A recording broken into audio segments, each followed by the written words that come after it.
L-aħbar li pajjiżna mistenni jiskansalar effetti negattivi mill-imxija tal-coronavirus hija grazzi għall-ħidma tal-Gvern fl-aħħar snin.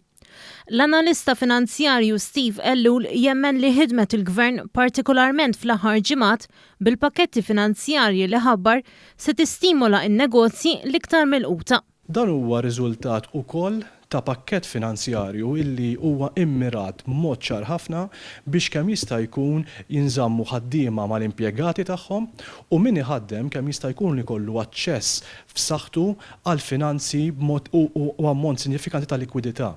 Il-likwidità hija importanti ħafna li daw il-kumpaniji jkunu jistgħu jkomplu jħallsu l-ispiża rikorrenti tagħhom. Tenna li dawk il-pajjiżi li bħal Malta għamlu pakketti finanzjarji mal-ewwel u kbar meta mqabbel mal-ekonomija tal-pajjiż se jkunu l-iktar pajjiżi li se jkollhom impatt żgħir mill-imxija.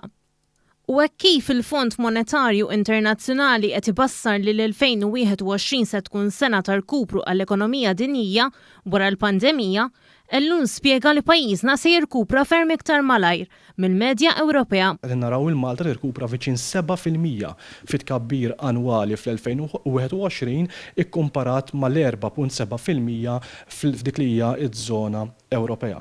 Tajjeb ukoll li ngħidu li fl-2020, ġifier propju f'din is-sena, skont dawn il-projezzjonijiet tal-Fond Monetarju Internazzjonali, Malta ser ikollha l-aktar ekonomija illi ser tiċkil lanqas mill-medja kollha fl-Ewropa. Ġifieri fl-2020 jidher illi l-impatt ekonomiku negattiv f'Malta se jkun ħafna anqas mill-pajjiżi l-oħrajn kollha tal-Unjoni Ewropea. Semma li fost oħrajn il-prestazzjoni tajba ta' pajjiżna se tkun riflessa b'mod partikolari fir-rata tal-qatt.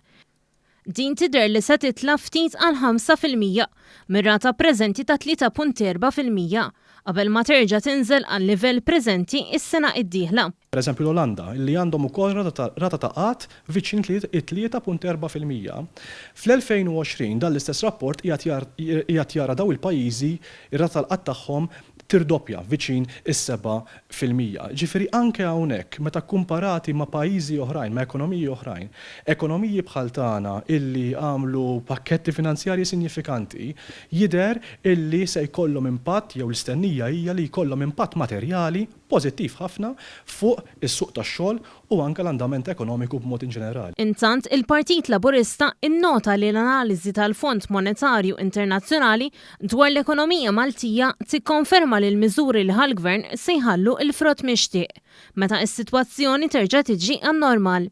Il-Partit Laburista qal li fuq kollox dan id-bassir ixejjen l-analiżi negattiva li għamlet l-Oppożizzjoni fl-aħħar jiem u l-kritika tagħha lejn il-miżuri li introduċa dan il-Gvern biex jinqa' l-impatt li ġabet magħha il-pandemija tal-coronavirus.